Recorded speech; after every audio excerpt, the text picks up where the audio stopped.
Welcome to A edu. और ए edu के हमारे इस यूट्यूब चैनल में आप सभी का स्वागत है। देखिए, मध्यकालीन भारत के इतिहास को हम लोग पढ़ रहे थे और मध्यकालीन भारत के इतिहास में हम लोग मुगल साम्राज्य को पढ़ रहे थे और मुगल साम्राज्य के उत्तरवर्ती मुगल शासकों को हम लोग पढ़ रहे थे और उत्तरवर्ती मुगल शासकों के क्रम में हम लोग काफी अंतिम पड़ाव तक पहुंच चुके थे। तो मुगल साम्राज्य आपको याद होगा कि 1526 से 1707 ईस्वी तक होता है, लेकिन ये वास्तविक शासक होते हैं और इसके बाद 1707 ईस्वी के बाद जितने शासक होते हैं वे काफी कमजोर और डरपोक होते हैं और इनके समय मुगलों का पतन प्रारंभ हो जाता है, अंग्रेजों का प्रभुत्व होना शुरू हो जाता है, कई विदेशी आक्रमण होते हैं। तो चलिए अब हम लोग इस पड़ाव को शुरू करते हैं, अंतिम पड़ाव को, और शुरुआत करते हैं मुगल साम्राज्य के अंतिम चरण को, तो अंतिम शासकों को। तो चलिए शाह आलम द्वितीय से हम लोग शुरुआत करते हैं। शाह आलम द्वितीय 10 अक्टूबर 1760 ईस्वी से शाहजहां तृतीय के बाद, क्योंकि शाहजहां तृतीय 1759 से 1760 ईस्वी तक शासक रहा था 1 वर्षों तक, तो उसके बाद शाह आलम द्वितीय शासक बनता है और इसी के समय पानीपत का तृतीय युद्ध होता है। याद रखेंगे, पानीपत का तृतीय युद्ध और बक्सर का युद्ध। तो शाह आलम द्वितीय 10 अक्टूबर 1760 ईस्वी से 19 नवंबर 1806 ईस्वी तक दिल्ली का शासक रहता है। कब? 10 अक्टूबर 1760 ईस्वी से लेकर 19 नवंबर 1806 ईस्वी तक। याद रखेंगे, कब तक? 10 अक्टूबर 1760 ईस्वी से लेकर 19 नवंबर 1806 ईस्वी तक। लगभग यह 46 वर्षों तक दिल्ली का मुगल बादशाह रहता है। इसका जन्म 25 जून 1728 ईस्वी को पुरानी दिल्ली में हुआ था। याद रखेंगे कि जो शाह आलम द्वितीय था, इसका जन्म कब हुआ था? तो 25 जून 1728 ईस्वी को पुरानी दिल्ली में। इसका मूल नाम अली गौहर था। इसी के नाम, अली गौहर के नाम से ही जो शाह आलम द्वितीय को जाना जाता है। तो शाह आलम द्वितीय का मूल नाम क्या था? अली गौहर। याद रखेंगे। इसके पिता आलमगीर द्वितीय थे। याद है जब हमने बताया था कि आलमगीर द्वितीय को जब कैद कर लिया जाता है तो यह जो शाह आलम द्वितीय है यह भागकर कहां चला जाता है? तो पटना चला जाता है और उसी दरमियान 1 बरस के लिए शाहजहां तृतीय दिल्ली का मुगल बादशाह बनता है। लेकिन बाद में मराठा सरदार की मदद से यह फिर दिल्ली पर बैठता है और इसे बैठाने वाला एक और अहमद शाह अब्दाली होता है। याद रखेंगे। तो इसके पिता आलमगीर द्वितीय 14 सितंबर 1803 ईस्वी आलमगीर द्वितीय का राज्य ब्रिटिश साम्राज्य के अधीन। याद रखेंगे, ये काफी इंपॉर्टेंट है कि इसी के समय जो ब्रिटिश सरकार था, ब्रिटिश ईस्ट इंडिया कंपनी थी, वह अपने राज्य को दिल्ली को अपने राज्य के अधीन कर लिया। तो याद रखेंगे 14 सितंबर 1803 ईस्वी को शाह आलम द्वितीय का राज्य अर्थात दिल्ली ब्रिटिश साम्राज्य के अधीन। तो याद रखेंगे 14 सितंबर 1803 ईस्वी को शाह आलम द्वितीय का राज्य अर्थात दिल्ली ब्रिटिश साम्राज्य के अधीन चला गया था। इसकी मृत्यु 19 नवंबर 1806 ईस्वी को 78 वर्ष की उम्र में पुरानी दिल्ली में हो जाती है। तो शाह आलम द्वितीय की मृत्यु कब होती है? तो 19 नवंबर 1806 ईस्वी को 78 वर्ष की उम्र में पुरानी दिल्ली में। याद रखेंगे। और इसकी समाधि जफर महल मेहरौली दिल्ली में। तो जो शाह आलम द्वितीय की समाधि है वह दिल्ली के मेहरौली में स्थिर जफर महल में है। बहादुर शाह जफर के द्वारा बनाया गया जफर महल में, जो कि दिल्ली के मेहरौली में स्थित है, वहीं पर इसकी समाधि है शाह आलम द्वितीय की। 1771 ईस्वी में मराठा सरदार महादजी शिंदे या महादजी सिंधिया की सहायता से वापस दिल्ली की गद्दी प्राप्त करता है। प्रसन्न होकर महादजी शिंदे को अमीरुल हमारा तथा वकील उल मुतलक की उपाधि दी। तो याद रखेंगे, इंपॉर्टेंट है कि 1771 ईस्वी में मराठा सरदार महादजी सिंधिया या फिर महादजी शिंदे की सहायता से वापस दिल्ली की गद्दी प्राप्त करता है, और इससे प्रसन्न होकर जो शाह आलम द्वितीय था उसने महादजी सिंधिया को अमीरुल हमारा तथा वकील उल मुतलक की उपाधि दी। तो याद रखेंगे कि इसका जो गद्दी था वह खो चुका था, यह अपना गद्दी खो चुका था, दिल्ली की गद्दी। तो 1771 ईस्वी में मराठा सरदार महादजी सिंधिया की सहायता से वापस दिल्ली की गद्दी प्राप्त करता है। इसी कारण प्रसन्न होकर महादजी सिंधिया को अमीर उल हमारा और वकील उल मुतलक की उपाधि प्रदान करता है। और यह दिल्ली की गद्दी कैसे खोता है? तो इलाहाबाद की संधि के दौरान, जब 1765 ईस्वी में होता है, बक्सर के युद्ध के बाद। यह काफी अपमानजनक संधि था ब्रिटिश ईस्ट इंडिया कंपनी के साथ। 1764 ईस्वी अवध के नवाब शुजाउद्दौला, बंगाल के नवाब मीर कासिम तथा शाह आलम द्वितीय के विरुद्ध अंग्रेजों का बक्सर का युद्ध, अंग्रेज विजय।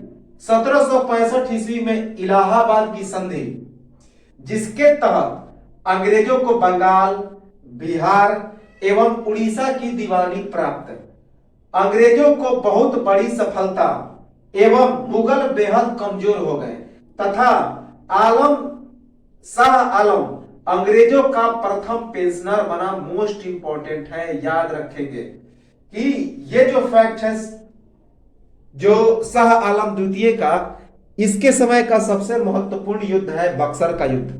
तो 1764 ईस्वी में, हालांकि आधुनिक भारत के इतिहास में हम लोग काफी डिटेल में चर्चा करेंगे बक्सर के युद्ध के बारे में, कि 1764 ईस्वी में अवध के नवाब शुजाउद्दौला, बंगाल के नवाब मीर कासिम, उस समय बंगाल का नवाब कौन था? तो मीर कासिम, और शाह आलम द्वितीय के विरुद्ध ब्रिटिश ईस्ट इंडिया कंपनी अर्थात अंग्रेजों का बक्सर का युद्ध होता है। इसमें अंग्रेज विजयी हो जाते हैं, और इसके बाद 1765 ईस्वी में शाह आलम द्वितीय के साथ अंग्रेजों का इलाहाबाद की संधि होता है, और इस संधि के तहत अंग्रेजों को बिहार, बंगाल और उड़ीसा की दीवानी प्राप्त हो जाती है, और साथ ही साथ जो शाह आलम द्वितीय था इसे पेंशनर बना दिया जाता है, और यह अंग्रेजों का प्रथम पेंशनर बना। और इसके बाद मुगल बेहद कमजोर हो गए, याद रखेंगे, और यह अंग्रेजों को बहुत बड़ी सफलता मिली थी। कब? बक्सर के युद्ध में, जब 1765 ईस्वी में इलाहाबाद की संधि होती है और बिहार, बंगाल और उड़ीसा की दीवानी प्राप्त होती है। तो याद रखेंगे कि 1764 ईस्वी में अवध के नवाब शुजाउद्दौला, बंगाल के नवाब मीर कासिम तथा दिल्ली के सम्राट शाह आलम द्वितीय के विरुद्ध अंग्रेजों का बक्सर का युद्ध होता है चौसा के मैदान में, और इसमें अंग्रेज विजयी हो जाते हैं। और इसके बाद 1765 ईस्वी में इलाहाबाद की एक अपमानजनक संधि होती है, जिसके तहत अंग्रेजों को बंगाल, बिहार और उड़ीसा की दीवानी प्राप्त हो जाती है, और शाह आलम द्वितीय को पेंशन पर भेज दिया जाता है। और यह जो सफलता थी अंग्रेजों के लिए बहुत बड़ी सफलता थी, इसे अंग्रेजों का टर्निंग पॉइंट कहा जाता है। इसके बाद प्रभुत्व पूर्णतः स्थापित हो गया भारत में, और इसके बाद मुगल बेहद कमजोर हो गए, याद रखेंगे। तो इसके बाद 1764 ईस्वी से 1771 ईस्वी तक अवध के नवाब के संरक्षण में रहा। जब यह संधि कर लेता है, बंगाल से हार जाती, बक्सर के युद्ध में हार जाता है, तो 1764 से 1771 ईस्वी तक अवध के नवाब, जिसका नाम था सुजाउद्दौला, उसी के संरक्षण में शाह आलम द्वितीय रहता है। और तो याद रखेंगे 7 बरस 1764 से 1771 ईस्वी तक यह जो शाह आलम द्वितीय था अवध के नवाब सुजाउद्दौला के संरक्षण में रहता है।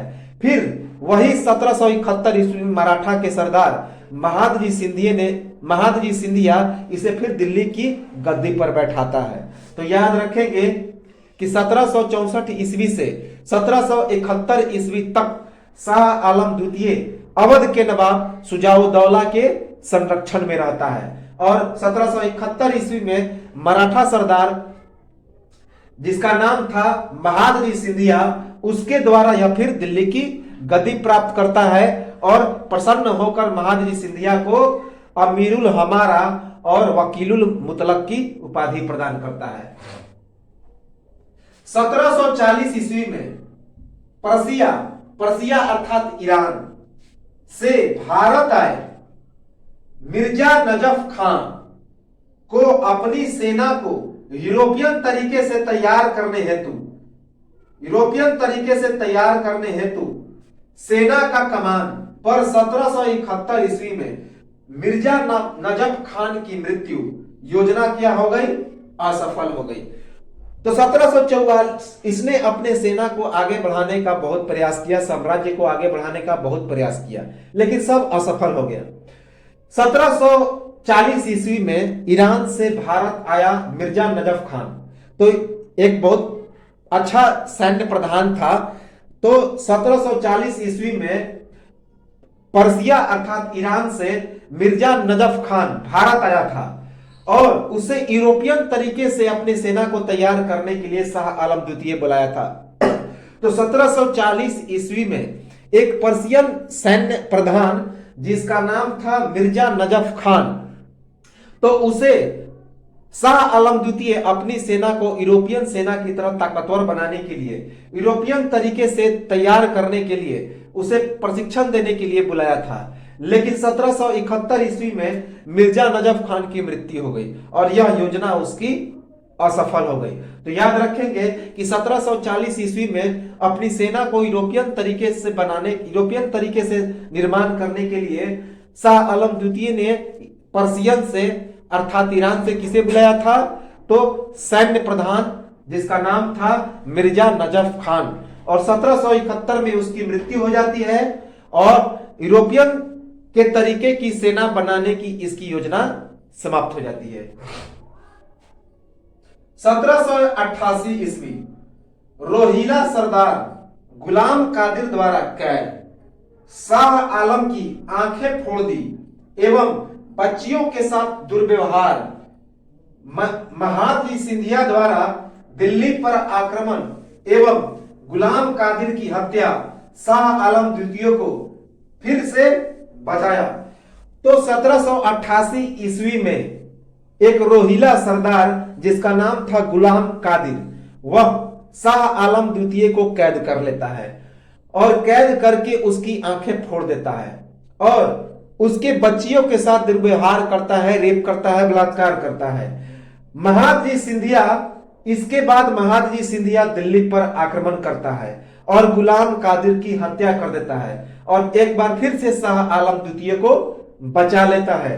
तो याद रखेंगे कि जिस तरह 1771 ईस्वी में यह महादजी सिंधिया ने गद्दी पर बैठाया था, तो उसी प्रकार 1788 ईस्वी में जब रोहिला सरदार गुलाम कादिर शाह आलम द्वितीय को कैद कर लेता है और कब 1788 ईस्वी में, और कैद करने के दौरान उसकी आंखें फोड़ देता है और उसकी बच्चियों के साथ दुर्व्यवहार करता है, रेप करता है, तो यह जो जिसका नाम था सरदार, मराठा सरदार महादजी सिंधिया, एक बार फिर से दिल्ली पर आक्रमण करता है और गुलाम कादिर की हत्या कर देता है और शाह आलम द्वितीय को एक बार फिर से बचा लेता है। 1803 ईस्वी 1803 ईस्वी अंग्रेजों का फिर से दिल्ली पर आक्रमण तथा महादजी सिंधिया के वारिस दौलत राव शिंदे को पराजित कर दिल्ली पर कब्जा। मुगल सम्राट अंग्रेजों की कठपुतली, संपूर्ण सत्ता अंग्रेजों के हाथ में।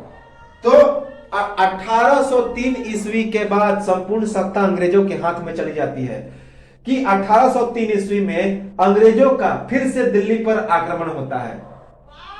कब? 14 सितंबर 1803 ईस्वी को। तो 14 सितंबर 1803 ईस्वी को अंग्रेजों का फिर से दिल्ली पर आक्रमण होता है और महादजी सिंधिया के वारिस दौलत राव शिंदे को क्या करते हैं? अंग्रेज पराजित करते हैं और उसके बाद दिल्ली पर कब्जा कर लेते हैं और इसके बाद मुगल सम्राट अंग्रेजों की कठपुतली बन जाता है और संपूर्ण सत्ता अंग्रेजों के हाथ में चली जाती है। तो याद रखेंगे कि 14 सितंबर 1803 ईस्वी को एक बार फिर से अंग्रेज दिल्ली पर आक्रमण करते हैं और उस वक्त दिल्ली पर कौन काबिज रहता था? तो महादजी सिंधिया का पुत्र या महादजी शिंदे का पुत्र दौलत राव शिंदे, उसे पराजित करते हैं अंग्रेज और दिल्ली पर कब्जा करते हैं। हालांकि मुगल सम्राट उस समय शाह आलम द्वितीय था, लेकिन नाम मात्र का था और सारा जो काम करता था वह महादजी सिंधिया ही करता था। तो महादजी सिंधिया का पुत्र दौलत राव सिंधिया को पराजित करते हैं 14 सितंबर 1803 ईस्वी को अंग्रेज और एक बार फिर से दिल्ली पर कब्जा कर लेते हैं और मुगल सम्राट अंग्रेजों की क्या बन जाती है? तो कठपुतली बन जाते हैं और संपूर्ण सत्ता अंग्रेजों के हाथ में चली जाती है। शाह आलम द्वितीय की माता का नाम नवाब जीनत महल साहिबा था। तो शाह आलम द्वितीय की माता का नाम क्या था? नवाब जीनत महल साहिबा। याद रखेंगे, नवाब जीनत महल साहिबा। इसका पूरा नाम, शाह आलम द्वितीय का पूरा नाम अब्दुल्ला जलालुद्दीन अब्दुल मुजफ्फर हमउद्दीन मोहम्मद अली गौहर शाह आलम द्वितीय था। याद रखेंगे कि यह जो शाह आलम द्वितीय था इसका पूरा नाम क्या था? अब्दुल्ला जलालुद्दीन अब्दुल मुजफ्फर हमउद्दीन मोहम्मद अली गौहर शाह आलम द्वितीय। क्या नाम था? अब्दुल्ला जलालुद्दीन अब्दुल मुजफ्फर हमउद्दीन मोहम्मद अली गौहर शाह आलम द्वितीय। इसकी पत्नी का नाम था नवाब ताजमहल बेगम साहिबा। तो शाह आलम द्वितीय की पत्नी का नाम था नवाब ताजमहल बेगम साहिबा। याद रखेंगे, नवाब ताजमहल बेगम साहिबा इसकी शाह आलम द्वितीय की पत्नी का नाम था। 1761 ईस्वी, यह भी काफी महत्वपूर्ण है जो शाह आलम द्वितीय के समय हुआ, पानीपत का तृतीय युद्ध। तो पानीपत का तृतीय युद्ध याद रखेंगे कि पानीपत का पहला युद्ध बाबर के साथ, पानीपत का दूसरा युद्ध तो अकबर के समय और पानीपत का तीसरा युद्ध शाह आलम द्वितीय। याद रखेंगे, तो पानीपत का तीसरा युद्ध अहमद शाह अब्दाली, जो कि क्या था? एक अफगानी था, तथा मराठा पेशवा बालाजी बाजीराव की पराजय, बालाजी बाजीराव का पुत्र विश्वास राव की हत्या। तो 1761 ईस्वी में 14 जनवरी 1761 ईस्वी में पानीपत का तीसरा युद्ध हुआ था। इसी शाह आलम द्वितीय के समय, शाह आलम द्वितीय के समय 14 जनवरी 1761 ईस्वी को पानीपत का तृतीय युद्ध हुआ। इसमें अहमद शाह अब्दाली, जो कि एक ईरानी लुटेरा था, हमने बताया था अफगानी लुटेरा था, जो कि नादिर शाह के बाद 1748 ईस्वी में भारत पर आया था और पहला आक्रमण पंजाब पर किया था। हालांकि 7 आक्रमण किया था पंजाब पर, लेकिन बीच में 5वां आक्रमण दिल्ली पर किया और भयानक लूटपाट किया।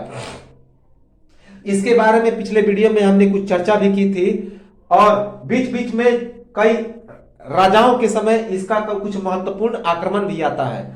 तो 14 जनवरी 1761 ईस्वी को अहमद शाह अब्दाली, जो कि एक अफगानी था, और मराठा पेशवा बालाजी बाजीराव जब हम लोग आधुनिक भारत का इतिहास पढ़ेंगे, पेशवाओं के बारे में पढ़ेंगे, तो पूरा डिटेल में चर्चा करेंगे। तो 14 जनवरी 1761 ईस्वी को मराठा पेशवा बालाजी बाजीराव और अहमद शाह अब्दाली, जो कि अब एक अफगानी था, उसके बीच पानीपत का तीसरा युद्ध होता है। इस युद्ध में बालाजी बाजीराव का पुत्र विश्वास राव, उसकी मृत्यु हो जाती है, उसकी हत्या हो जाती है। तो किसकी हत्या होती है? बालाजी बाजीराव का पुत्र विश्वास राव की। 14 जनवरी 1761 ईस्वी को हुए इस युद्ध में अफगानों की तरफ से 80,000 घुड़सवारों और तोपखानों का प्रयोग 20 मार्च 1761 ईस्वी को अहमद शाह अब्दाली की भारत छोड़ने से पहले शाह आलम द्वितीय को सम्राट, नजीबुद्दौला को मीर बख्शी तथा इमादुल मुल्क को वजीर बनाने की घोषणा। इसके बाद अफगानिस्तान वापस। तो याद रखेंगे कि 14 जनवरी 1761 ईस्वी को पानीपत का तीसरा युद्ध हुआ और इस युद्ध में मराठा सरदार, इस युद्ध में मराठा पेशवा बालाजी बाजीराव और अहमद शाह अब्दाली अफगानी था। तो इसके बीच युद्ध होता है। इस युद्ध में बालाजी बाजीराव का पुत्र विश्वास राव की हत्या हो जाती है और इस युद्ध में अफगानों की तरफ से 80,000 घुड़सवारों और तोपखानों का प्रयोग किया गया था। और इस युद्ध के बाद 20 मार्च 1761 ईस्वी को अहमद शाह अब्दाली भारत छोड़ने का फैसला कर लेता है, क्योंकि उस समय काफी हैजा फैल जाता है और हैजा से काफी लोग मरने लगते हैं। तो वह भारत छोड़ने का फैसला कर लेता है। याद रखेंगे कौन सी बीमारी फैलती है? तो हैजा।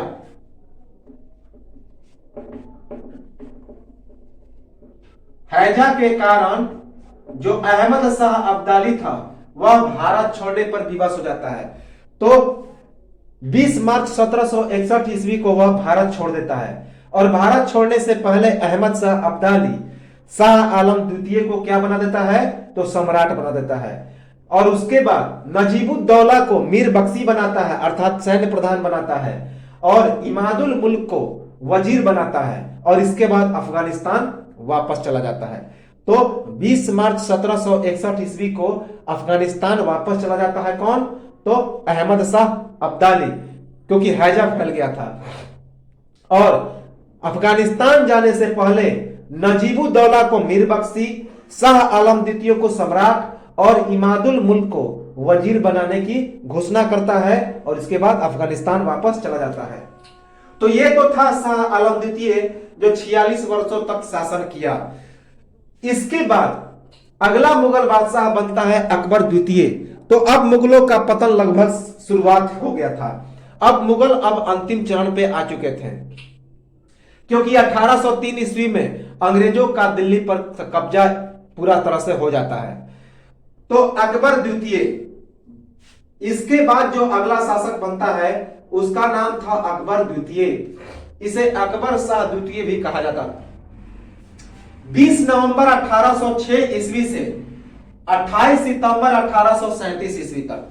तो 20 नवंबर 1806 से 28 सितंबर 1837 ईस्वी तक लगभग 31 साल। याद रखेंगे, तो लगभग 31 वर्ष यह अकबर द्वितीय दिल्ली का मुगल बादशाह बनता है। तो 20 नवंबर 1806 ईस्वी अकबर द्वितीय 20 नवंबर 1806 से 28 सितंबर 1837 ईस्वी तक दिल्ली का बादशाह रहता है। इसका अन्य नाम क्या था? तो अकबर शाह द्वितीय। अकबर शाह द्वितीय इसका एक और नाम था। भारत के अंतिम द्वितीय मुगल सम्राट।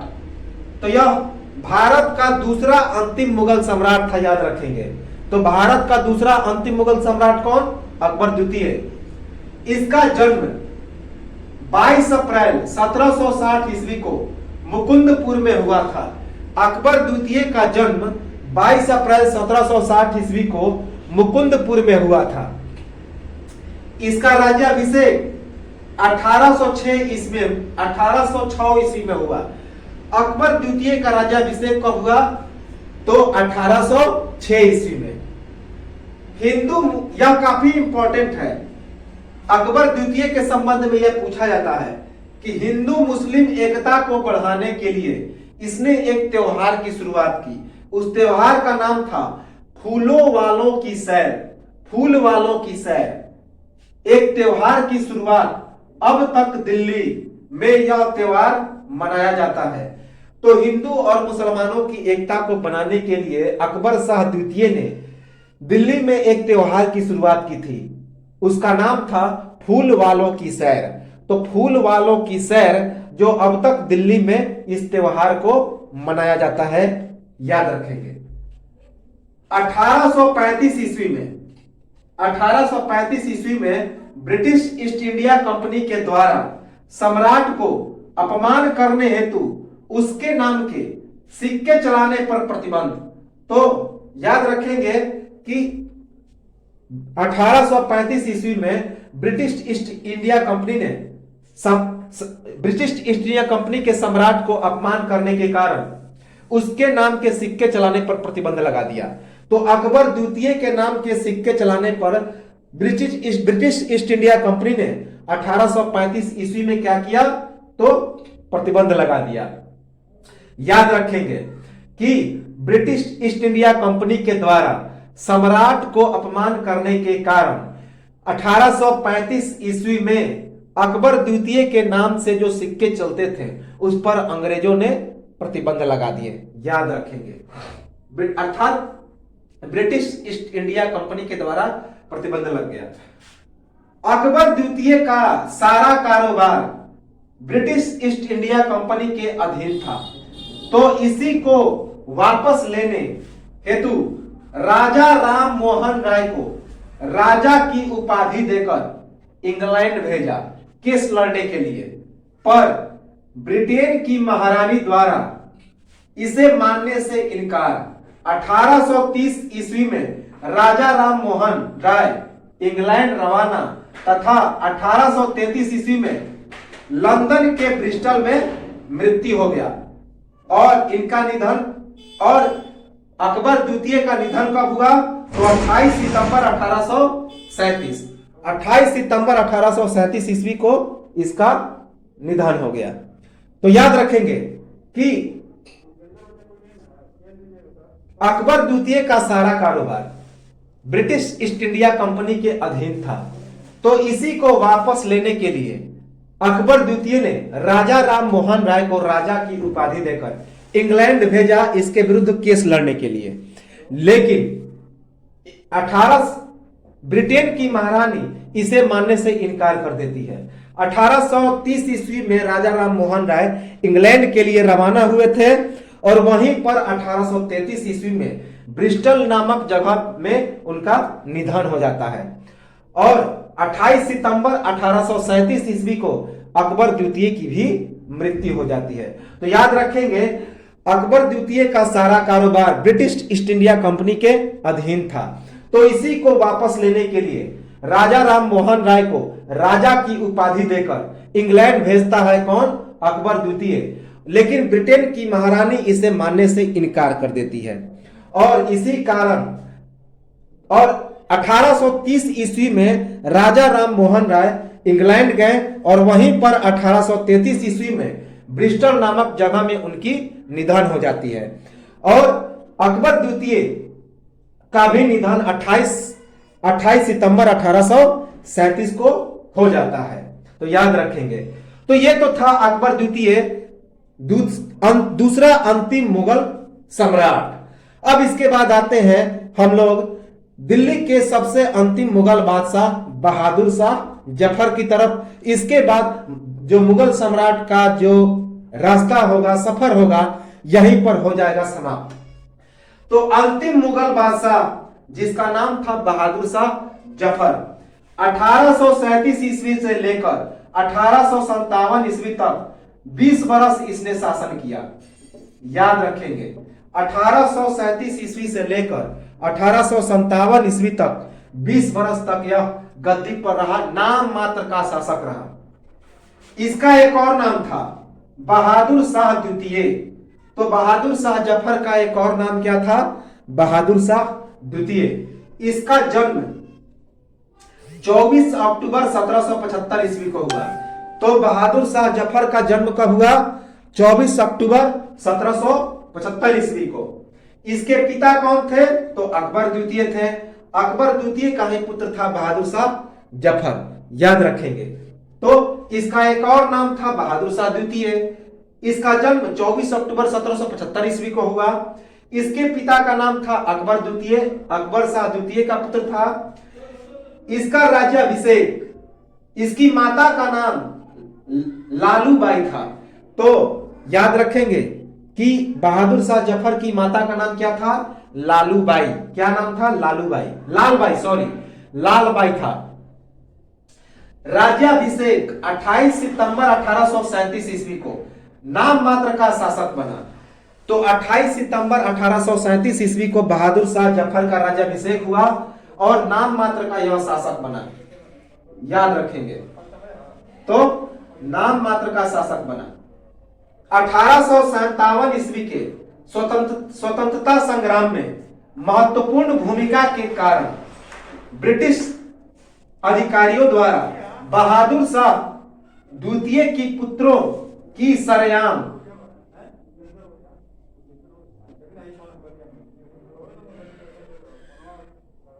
सरेआम गोलियों से हत्या तथा बंदी बनाकर बर्मा की राजधानी रंगून में ले जाया गया, जहां 1862 ईस्वी में एक बंदी के रूप में मौत।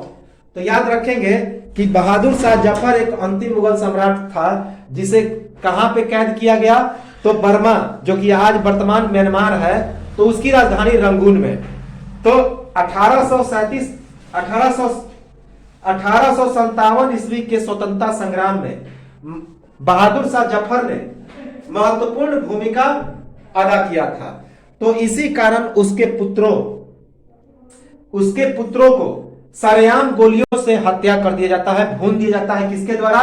तो ब्रिटिश अधिकारियों के द्वारा। और बहादुर शाह जफर को बंदी बनाकर बर्मा की राजधानी रंगून ले जाया जाता है, जहां 1862 ईस्वी में एक बंदी के रूप में बहादुर शाह जफर की मृत्यु हो जाती है। तो याद रखेंगे 1857 के स्वतंत्रता संग्राम में बहादुर शाह जफर को दिल्ली का कमान दिया गया था और इसी 1857 के स्वतंत्रता संग्राम में महत्वपूर्ण भूमिका निभाने के कारण बहादुर शाह जफर के पुत्रों को ब्रिटिश अधिकारियों द्वारा गोलियों से भून दिया गया था और बहादुर शाह जफर को बंदी बनाकर बर्मा की राजधानी रंगून में कैद कर लिया गया, जहां उसी कैद में 1862 ईस्वी में एक बंदी के रूप में बहादुर शाह द्वितीय की मौत हो जाती है। इसको दफन कहां किया जाता है? तो रंगून के श्वेता डोन पैगोडा में। याद रखेंगे कि जो बहादुर शाह जफर था उसको दफन कहां किया जाता है? तो रंगून के श्वेता गोन पैगोडा के नजदीक, जो वर्तमान में दफन स्थल का नाम बहादुर शाह जफर दरगाह है। तो याद रखेंगे कि जो बहादुर शाह जफर था उसे दफन कहां किया गया? तो रंगून के श्वेता डोन पैगोडा के नजदीक, श्वेता डोन पैगोडा के नजदीक रंगून में इसे दफन किया गया। इस जगह का वर्तमान नाम क्या है? इस दफन स्थल का वर्तमान नाम है बहादुर शाह जफर दरगाह। तो बहादुर शाह जफर दरगाह में उसे दफन किया गया। कहां पे? रंगून के श्वेता गोन पैगोडा के नजदीक। यह अंतिम मुगल सम्राट था, याद रखेंगे। इसके बाद मुगल सम्राट का कहानी खत्म, अंग्रेजों का प्रभुत्व पूरी तरह से स्थापित। अब भारत में अंग्रेज एकदम से स्थापित हो गए। इसके समकालीन शायर मिर्जा गालिब थे, याद रखेंगे। मिर्जा गालिब इसके समकालीन शायर थे और इन्हीं के प्रेरणा से यह भी एक उर्दू कवि और शायर बन गया था, याद रखेंगे। इसी कारण बहादुर शाह जफर एक महत्वपूर्ण उर्दू कवि एवं शायर था। तो इसके समकालीन शायर कौन थे बहादुर शाह जफर के? तो मिर्जा गालिब, जो काफी फेमस है। आज भी अगर शायरों की तुलना की जाती है तो मिर्जा गालिब से।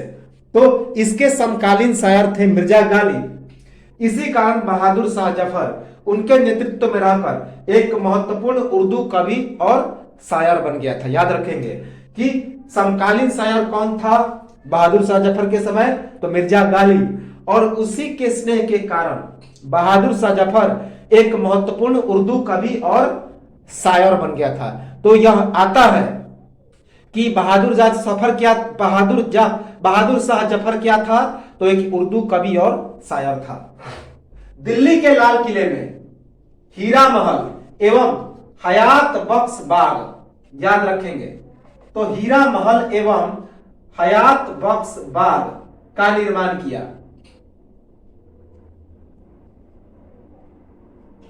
तो दिल्ली के लाल किले में हयात बख्श नामक एक बाग बगीचे का निर्माण किया और हीरा महल का निर्माण किया। याद रखेंगे।